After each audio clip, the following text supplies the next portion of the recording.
Howdy, I'm Matt, and welcome to this week's live Mastermind. Now, give you a quick heads up, Dave will be with us in a few minutes' time while we're waiting for Dave. The topic for today's Mastermind is the tempo of entrepreneurship. Now, I've received an absolutely fascinating email. It was quite a while ago, actually, now. Oh, it's like 9 days ago, so not actually that far away.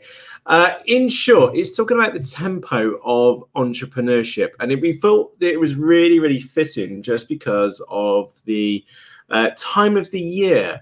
And what we mean by that is that as we've now reached the holiday season, aka a couple more days, and it's going to be Christmas Eve. We got a weekend before it. You've got 1 day at normal work, and then we've got 2 days off-ish. And that's the thing, is that most other people will be starting to just wind down in their heads. Like, you literally going to get anything done on Christmas Eve. Hey there, Dave. Hello there, sir. How are you? Very good. Just started. So just setting the tone there, which is that we've got the holiday season coming up, and most people are going to wind down. And that's the interesting point, is because entrepreneurs, they don't tend to wind down. Yes, they'll relax. I can tell you point blank, I'm very much looking forward to having a day off very imminently, probably tomorrow, because I'm knackered after 17-hour plus days for the last X number of weeks. But on a serious point, that is a tempo which we just get used to. And Dave, there's a natural rhythm to this, isn't there? That once you get into it, it's great. Once you get out of it, it's like you've got two left feet at dancing all over again. I think that's probably the best way I can explain it, because many of you know that the beginning of this year was a complete write-off for me personally. We've just not been able to get motivated into the swing of things, and now we're at the end of the year and it's full pelt, let's go. To the point I've got an achy little finger at the moment from the amount of code which I've been in typed over the last couple of weeks. I know it's so when you've been busy, when you get the growth going on. Not time to shave. The clippers have been on charge. I kid you not. I've put the clippers on charge twice, and I've just not got round to it. And not even the dog is. Well, I've just been going out with it. Just one of the nice things actually is getting a dog, so it kind of forces you to go out and go and get some fresh air. So it's one of those nice circumstances. I'm in a nice tempo right now, where I'm getting an absolute shed load done, and I'm getting forced to take breaks, and I'm absolutely loving the breaks because we're out and we're actually getting some fresh air. So anyway, sorry, Dave. Yeah, well spotted. Getting on to the point. Holiday seasons. Other people will wind down. Now, if you think about people who, I'm just assuming other people for this, is that in normal employment, normal employees go through maybe 1 or 2 events a year. So they may have a new boss which comes and joins the team, or their job role changes. They may have to go and work for a different department or something like that. Now, there's no big unrest, but they're always working on something which somebody else has been dictated to them.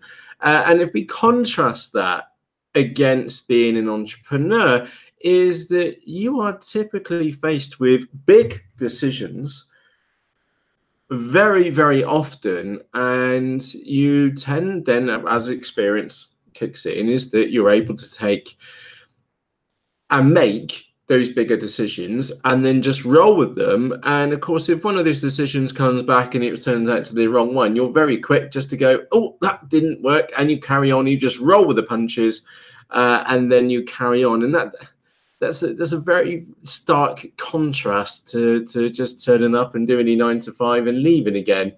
It's one of the things which I know that I found early on quite daunting and also quite exciting, was having to make those big decisions and then roll with them.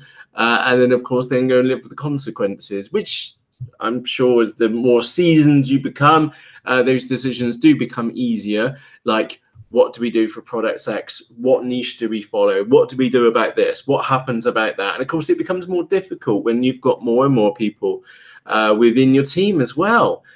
because then suddenly these things have knock-on effects.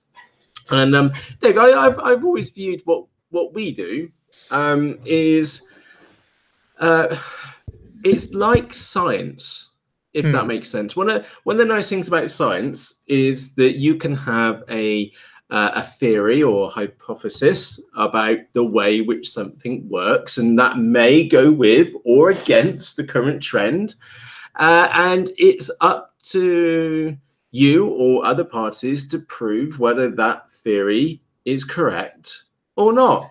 And that's the nice thing is that we can go on for hundreds of years thinking that we are the center of the universe. And everybody was very, very happy about that.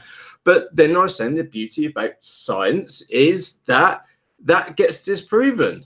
And then it's suddenly the norm that we are not the center of the universe. In fact, we're a little rock going around something which is very, very hot, in short. Anyway, you kind of get my point, which is that it's with science, it's okay to daydream and it's okay to be wrong. In fact, I really wish I was probably really a scientist. If I wasn't an entrepreneur, I would probably really like to be a scientist, because it's just one of those things is nobody's gonna, the thing about that strain or that area is that nobody's gonna point at you and laugh unless your theory was completely nonsensical. But you know what the point, nobody's gonna point and laugh at you. That he's just got disproven or proven, as the case may be. Or in some instances, for example, Einstein's thing of relativity was not actually confirmed to much later on. In fact, even after he passed away. So that's the thing, is that I treat entrepreneur. I'll get to my point, which is entrepreneurship. It's just like science. It's okay to go, right, I think this is right, and then go and do it, and then get proven to be wrong. That's just the way it is as being an entrepreneur. And sometimes you go the right way, and that's where experience kicks in. That definitely does happen. But then sometimes it doesn't. And that's one of the nice things about an entrepreneur, because you just pick yourself back up, dust yourself off, and you carry on at full pelt. And that's the difference between being an employee who has one or two change events throughout a year, whereas an entrepreneur is that sometimes it can be almost on a daily basis, or to put it this way, an awful lot more frequently. Is that making coherent sense there, Dave? Yeah, I understand what you're saying. I think for me, the biggest point there is that nobody teaches you how to be an entrepreneur. Like, you go to school and in fact they do the exact opposite. They teach you how not to be an entrepreneur. They tell you how to be a good employee and to do a job and to behave and to follow the rules and everything else. And that sets you up for this life where, like you said, you have maybe one or two big events. You might get a new boss, you might, and even then they're relatively tame. Whereas when you're an entrepreneur, the easiest way I can describe it is to anyone is it's chaos. It's just daily chaos. And it's embracing that chaos, embracing the unknown, embracing the decisions that you're going to come up against every day. Yeah, because the majority of them are normally quite serious decisions. Yeah, absolutely. Like the decisions that you would make as an entrepreneur are the types of ones which at any given moment could drastically affect your business. Are you going to buy this stock? What if it doesn't sell? Are you going to buy it at this price? Are you going to try and haggle for a lower price? Are you going to damage your reputation with a supplier? Are you going to go with this web platform? Are you going to go with this web platform? Are you going to go with this software? Or are you going to go with this software? And they may seem like small decisions, but if you're working for someone else has to make those decisions. You just implement what you're told to do. Whereas when you're the entrepreneur, that will rest on your shoulders, and every decision might not be critical, but it will definitely be important. And that's what affects the tempo for sure, because you think you can get into a grind or get into a groove of every day being an employee, going to work, doing the same thing.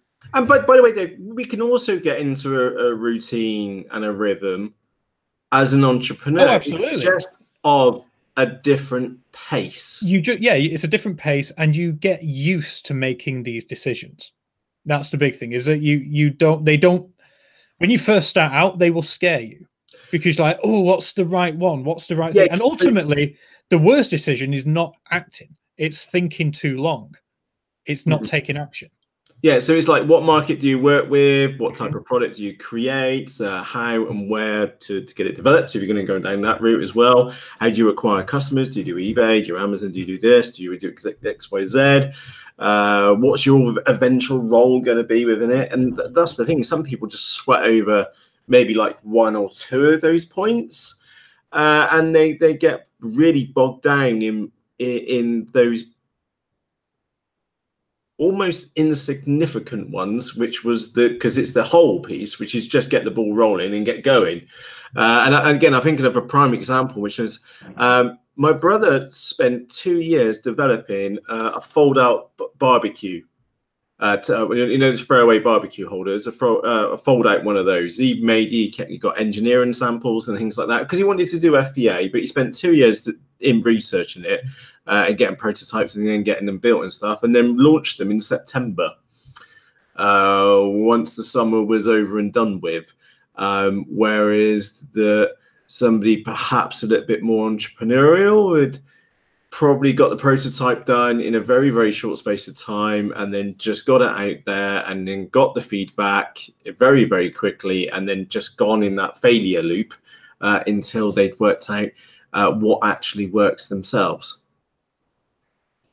Yeah, no, totally makes sense. And that's the thing, is like this tempo of entrepreneurship is such an interesting discussion because, like I said, nobody teaches you how to do it. And I think that's where a lot of businesses, a lot of entrepreneurs fail within the first year because they can't adjust to that mentality. A lot of them either don't make a decision quick enough or they make the wrong decision ultimately. And it's one of those unfortunate crucial decisions which you can't afford to get wrong in a way. And there is plenty of them. And this is where, the knowing your market, knowing your industry, and ultimately trusting your intuition more than anything else is what would lead to success. Like, I still think one of the decisions for us, Matt, was when we hired Adrian. That was a pivotal moment for us, and it was one of the first big decisions that we made. And if we hadn't have done that, and if we'd have continued to try and do everything ourselves, there's no way we'd have grown like we did in that first year. Yeah, absolutely. And that wasn't that was not a very savory one, because suddenly I had an expense to a business which was essentially making no money, which was quite daunting at the time. Yeah. But in hindsight, you're absolutely right, Dave. It was the best decision to be made at the time, to say the least. Bringing it, by the way, bringing that forwards is that with what we saw last week with Intel Chimp, or maybe the week before, the decision to just go, right, we're going to get this over the line as fast as humanly possible. That's been a really great decision. So I'm absolutely knackered, and we get closer and closer. Well, it feels like we get closer and closer, and then we take 5 steps forwards and we take 6 backwards. That's the kind of state of where we are at the moment. It has caused friction within the team which I have, aka I've told one of the developers I'll get back to them in the new year, because they've annoyed the living daylights out of me by dragging their heels and doing stuff. The other developer which I'm working with, and I've worked with for a very long time, is also dragging her heels at the moment, because now being full pelt and very, very focused, my level of skill has gone up exponentially. And ironically, the big stuff I'm not sweating. It's the small stuff where I keep getting stuck. And it's remembering the small details, which is very, very frustrating. And you wouldn't believe how much I've had to Google today just to do the small stuff. But the big stuff is becoming surprisingly much, much easier to do. And it's just the little mundane things which just keep tripping me up. Like, how do I do this? Or I remember that was like half like this and things like that. So there are going to be some frank conversations being held very, very shortly.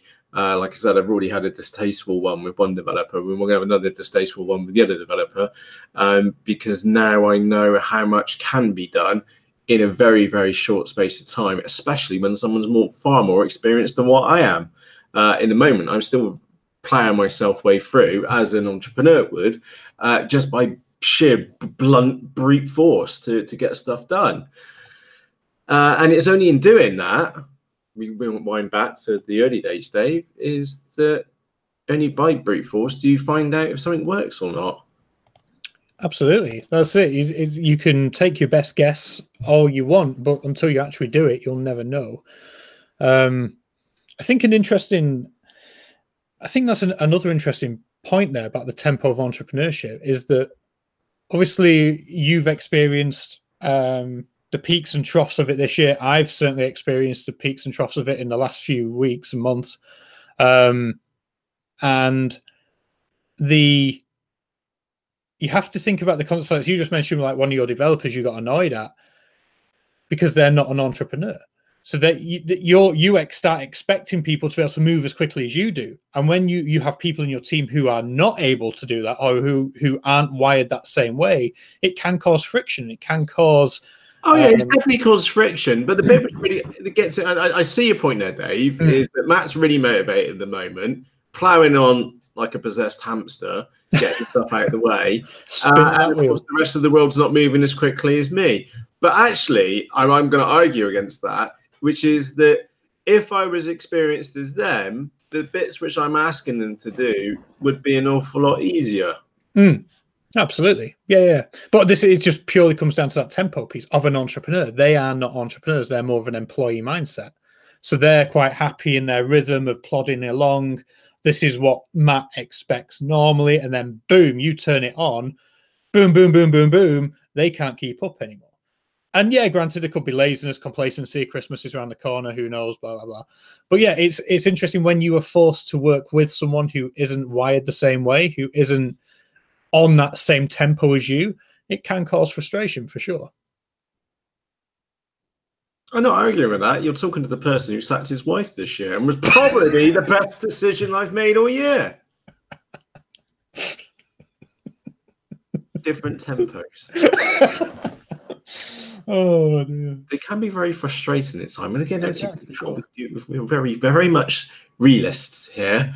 And it can be very frustrating at times, as Dave's pointing out here, is that I've had friction previously this year. It's not what most people admit to as being one of the best events of the past 12 months with their significant other go. But it was just getting frustrating. Absolutely frustrating. Hey ho. I got nothing more to add to that one, Dave. I could go somewhere with that, but I'm not going to. I sack something in a slightly different kind of way, but yeah. It has been an up and down year for both of us, as you mentioned. You'll find out how Dave's at some point in the future, I'm sure. But hey, tempo. Dave, I think we've conveyed the point here very, very clearly. Think of it as tempo as it's a pace and it's a dance. And it doesn't mean that if you're going at a faster tempo that you're nonetheless eloquent in your dance, or as we'll say eloquent is probably the best one. Refined is not perhaps the word which I would associate with tempo. It's a different style, but refinement comes with time and experience, as I'm sure all of you will agree that things, well, you can all walk, can't you? So you've been through that learning curve, you've fallen over X number of times and you picked yourself up and you've carried on blindly. And that's what we just do as entrepreneurs. We're like toddlers in adult skins who just bounce the way along the sofa until they get themselves right. And that's the thing. We're a little bit... it gets to the point you just don't know, you just don't understand how you would work, how others work. And actually, you're probably somewhere where I've not reached an equilibrium yet is that of having a full appreciation for somebody who doesn't, when I'm in that groove, who doesn't work at that same kind of speed as well. And that can be very, very frustrating, to say the least. And even me 10 years in, I can tell point you blank, that's still not something which I've got that used to, especially when I'm in a frame of mind as I am now, where the pace is extremely high. It can be frustrating, and it is. Well, no, it can be. It is absolutely frustrating, which I'm sure you will agree as well. It's interesting for me because, like, when I'm on it, you know, I can work fast and work hard, but your max is higher than my max. Like, when you're on it, you know, I struggle to keep up with you. You know, for example, like this morning, I was going to bed as you were getting up. We were going back into having 24-hour coverage of UnderstandingE right now. No, we're not kidding either. No. Hey, you sent me a message at 0111, and I replied with okay at 0210. Yeah, and I saw your message at 0210, so yeah, I was still around. Yeah, absolutely. And by the way, those of you who've just seen the chat in there as well, but you've made her a new kitchen and you bought a dog. Yes, I bought a dog for myself, and the caveat of buying a dog was to get the dog in the door, who I'd obviously fallen in love with and seen as a puppy, which let's not even go there on that one. And thankfully, she's in the house today, the little terrorist, is that one of the terms and conditions of having the dog before Christmas was that I just offered Granny what you want. You can have anything you want. And she wanted it. I can't believe it. She just wanted a kitchen floor. So 18 backer boards, 375 tiles, 600 torque screws, 4 torque bits a bit later, and the biggest bag of plaster. I have tiled a floor of epic proportions, and it looks absolutely fantastic. And it wasn't cheap. It probably works out more than what the actual dog cost, and the dog wasn't particularly cheap as that. But who cares? I got myself a Luna. That's what we call about motivation. If you really, really want to do something, you'll do something you've never done before, like put down 375 tiles onto a kitchen floor, which you've never done before in your life. And actually, it looks really good. Totally biased, but it does look min. Yeah. I still think you should have gone with it. Vanessa, I'm really proud of myself. I bought myself a dog, and I've never had a dog before, and I absolutely love it to bits. And I did something which got me very much out of my comfort zone on a very practical point of view, which was that I thought to myself, it can't be that hard, can it?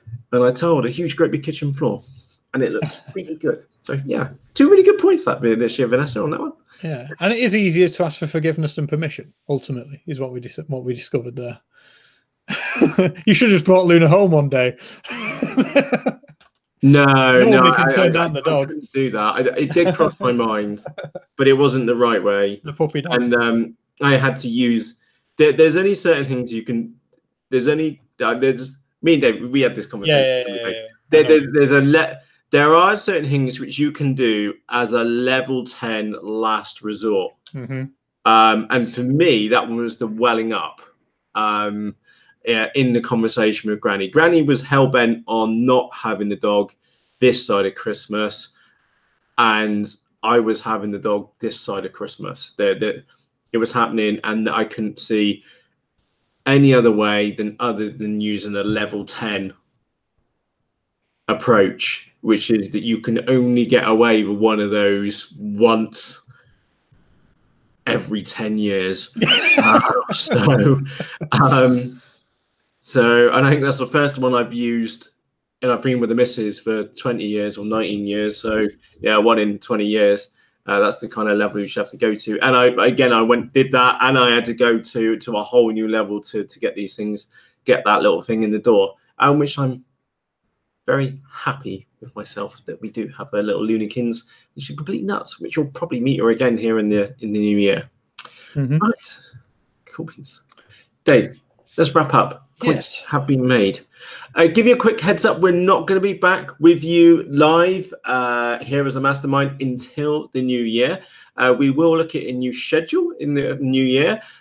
We do want to make you very aware is that we are while Dave's actually going to take a break, lucky bar steward, is that I am going to be here in the background. Dave will also be here in the background as well. And we are still working very hard here in the background, again, especially around Intel Chimp, is that I need that live. I've got a set number of things which need to get done, and the more which I work my way through, the more things which are apparent, and those numbers are now going down. So my list, it literally was, you'll do 5 things and you end up with 6 things. So you always felt like you were going backwards. Now it's almost very clear on exactly what needs to get done. So give me a week or so, which puts us just on the opposite side of Christmas. You'll probably be hearing from us maybe via email, or at least an update maybe on eCommerce Cafe, or over on the UE site for the launch of Entrepreneurship at some point in the very near future. Also, just be fully aware, this does mean that the other tools which we've been working on and been meaning to get out the door will also accelerate very, very quickly. We're choosing Intel Chimp because it's the easier one to get out the door, like complexity-wise, because other parts of that background processes have already been written. We will get into a couple of other tools in the beginning of the new year, once we get time to focus on a few background process for them. So like disputes, for examples, and messages and things like that as well. Also, just make absolute clear, we are not going to be touching multi-channel software at all. There's plenty of other tools which can help you, and that's where we'll stay. So, and again, I'm sure many of you already know, I've already done 2 multi-channel software tools before.